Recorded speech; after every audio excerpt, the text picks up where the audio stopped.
Hey guys, Dr. Nathan Warren here. I just wanted to take a minute and actually talk a little bit about the effects of fasting and how amazing it can actually be on being able to downregulate things like chemotherapy side effects, as well as actually helping your body to not only cleanse at a cellular level, but how to actually protect your good cells as well. So, first off, I just want to say, I think one of the most surprising things about these studies that I'm about to go over is the fact that we've known about these things, actually since 2008 is kind of where the journey began. And yet, to this day, I still run across so many people who have no idea the benefits of fasting. We talk about fasting all the time in our office with our patients, as well as with clients that we coach virtually. We want to talk about fasting because it's incredible. It's been around since the beginning of time. And so, I really want to dive into some of this literature so you guys can see. And so it kind of started with Valter, Longo, and his team over at USC. They actually started looking first at baker's yeast. And what they noticed is whenever they would actually starve the yeast from food for a period of time, they actually saw that when they introduced things like toxic chemicals to it, that this yeast was actually a lot more protected from those things like chemotherapy and other toxins. And so this sparked them to actually look at these effects in mice. And so they went on,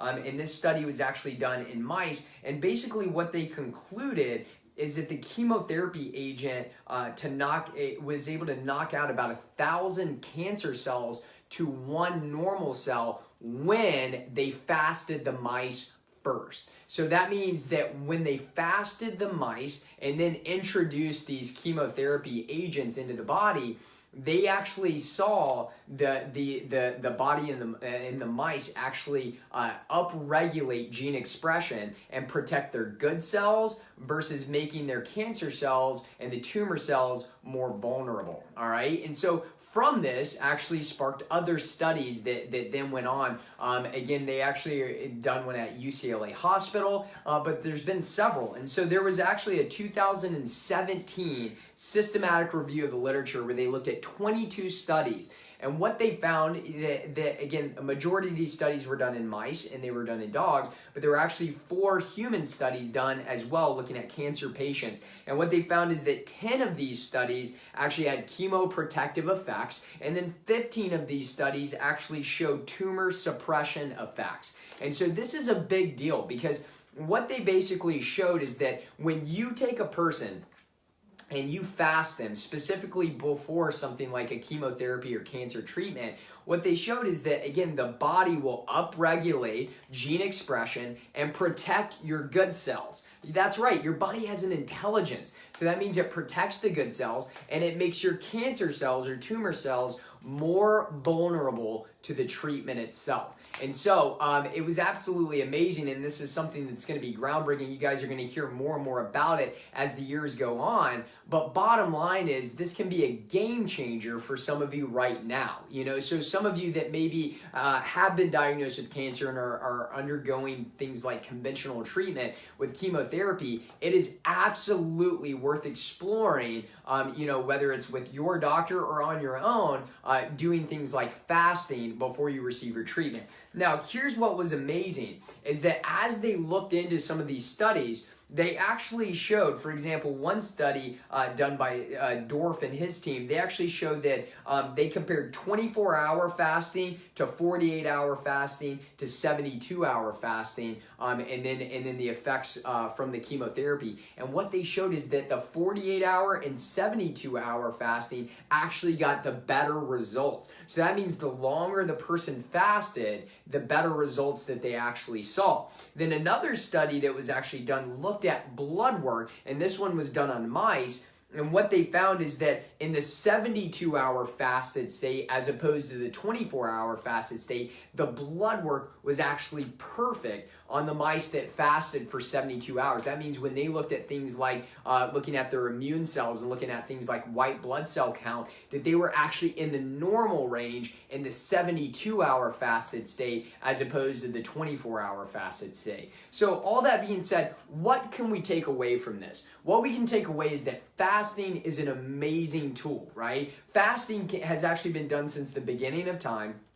And it's been done for things like spiritual reasons and physical reasons as well, and even mental advantages as well. But fasting can be one of the best tools that you guys can utilize on the planet, specifically, right, when it comes to the health of the overall body. And so what we teach is we teach our patients all the time is that even to this day, and it will always be this way, guys, the best treatment for cancer is prevention in the first place. Right? The best treatment is prevention. So guess what that means? Start incorporating things like fasting into your everyday lifestyle. We teach people to, work on things like intermittent fasting or doing things like, dinner to dinner fast, doing things like 5-day water fast or 3-day water fast, and utilizing these tools in your lifestyle to actually be able to prevent cancer in the first place. And just to kind of give you guys an example of what these studies found in that systematic review of the literature, they found, right, in these studies that it reduced the overall chemotherapy side effects, such as organ damage, toxicity, immunosuppression, chemo-induced death, which, just so you guys know, there's been several studies that show that actually the majority of people who die from cancer are actually dying from the treatment itself rather than the actual cancer itself. It actually did suppressing tumor progression and improves survival. And then it also showed to restore cardiac function. So that means it even improved the function of the heart, right, after utilizing something like fasting. And they even showed bone marrow suppression in some of those studies as well. So again, this was absolutely fascinating. And I want to kind of talk about this before I end this live. There was another study that was actually done in 2012. This one was done from the Science Translational Medicine Journal. And so what they found in this journal, I think, is absolutely incredible. They actually showed that cycles of starvation, right? They call it starvation. We call it fasting because, again, fasting is different because you are going to actually refeed the body. So much different than starvation. They showed that cycles of starvation were as effective as chemotherapy agents in delaying progression of different tumors and increase the effectiveness of certain drugs against things like melanoma, things like glioma, and things like breast cancer cells. Then here was what I thought was absolutely fantastic. In mouse models, they actually showed neuroblastoma when combined with fasting and also low-dose chemotherapy. They actually showed that it actually increased the result of long-term cancer-free survival in mice with neuroblastoma. These are huge results. This means what? This means that if you are somebody that, again, is right now going through cancer and you're going the conventional treatment route, you have to look into this fasting thing before you receive these treatments. Yes, there are certain people that maybe shouldn't do the fasting, especially if you're, maybe somebody like a type 1 diabetic, obviously. Maybe if it's at end stage, like renal failure, that might be something that you want to have a conversation with your doctor about. But for the most part, guys, fasting is an incredible tool that you can utilize, and it can actually help to prevent the damages from things like chemotherapy agents. So, one of the things we deal with on a daily basis in our clinic is patients that have been through conventional cancer treatment. And so they may hit that 5-year survival rate, but when you start looking at statistics, the results after that 5-year survival rate are not good. We know that it actually increases your risk of things like secondary and tertiary cancers, and usually those are the ones that end up killing the person. So if you can reduce the DNA damage, you can reduce the toxicity levels in the body via fasting, man, why wouldn't you do something like that? And again, what did we take away from this? Hitting that 48 to 72 hour mark is huge. Those of you who don't have cancer, what I want you to take away from this is start utilizing fasting again in your lifestyle, whether that's fasting on a daily basis with intermittent fasting,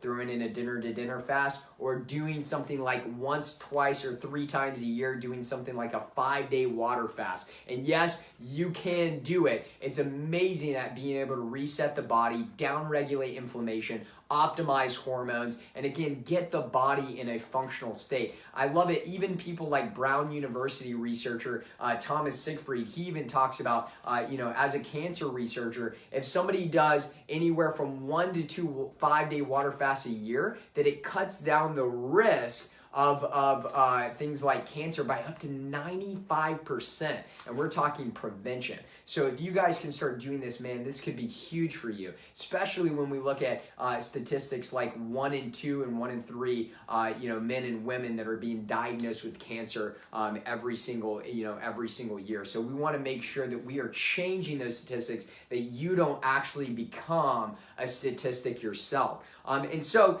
as we're looking at these, we posted the article on there, so make sure that you look at that.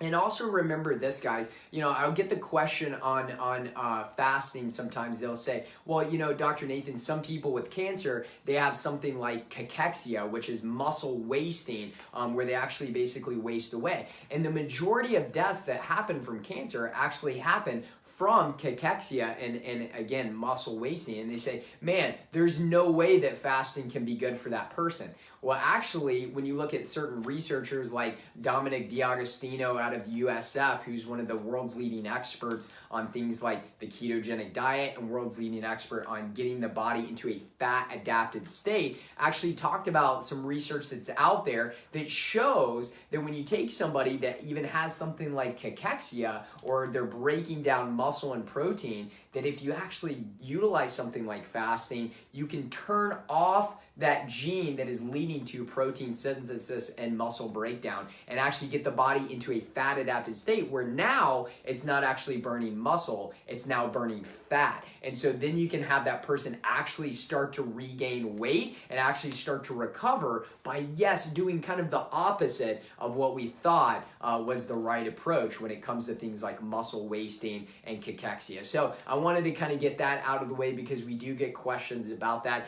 Dr. Nathan, am I going to lose muscle? Actually, studies are starting to show that you can actually suppress that muscle wasting, and actually afterwards, when you go back into a refeeding state and you're reintroducing good quality food, that you can actually build even more muscle and down regulate that muscle wasting effect. So again, the takeaways from today are that yes, fasting is an amazing tool, even for people who are undergoing things like chemotherapy and conventional cancer treatment. We know that fasting can actually help upregulate gene expression and turn on the genes to affect and properly protect your good healthy cells, and then actually help to make your cancer cells more vulnerable and allow patients that are undergoing things like chemotherapy reduce side effects, reduce cellular damage, reduce inflammation, and again, overall reduce damage from the chemotherapy themselves. And also start utilizing fasting as an amazing tool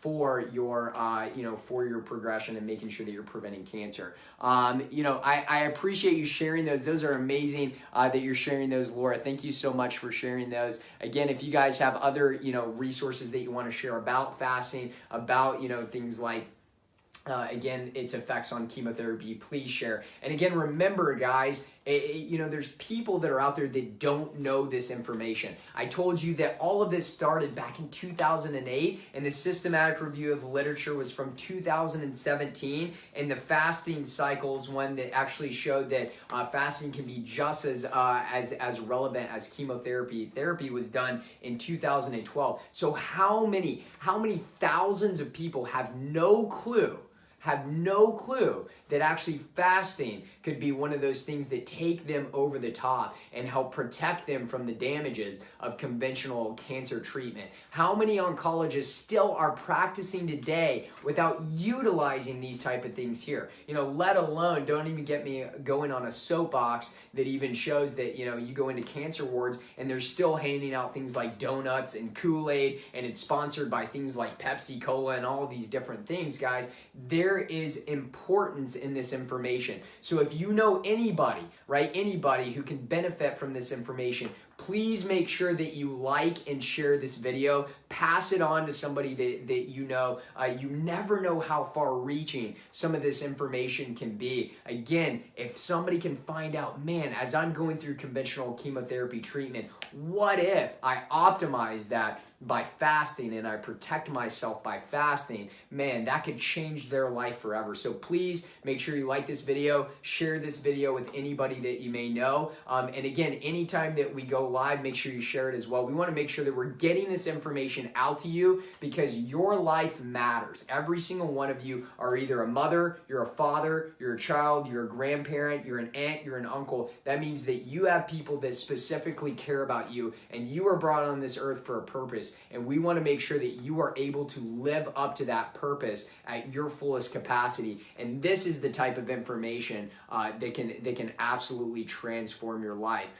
You ask, can I get the instructions on fasting? Absolutely. So we've done other videos. If you scroll down our Doctor's Worm page, we've done other videos. We've actually done, even whole radio shows and Facebook Lives directly on fasting. We're actually scheduling one specifically to go over fasting. We're going to schedule one to go over ketogenic diet. So make sure that you like and follow our page, and you'll see when we actually go live with those. And we're going to teach you how to actually utilize fasting in your lifestyle so that you can take your health to the next level. I hope you guys have a great day, and we'll see you guys next time.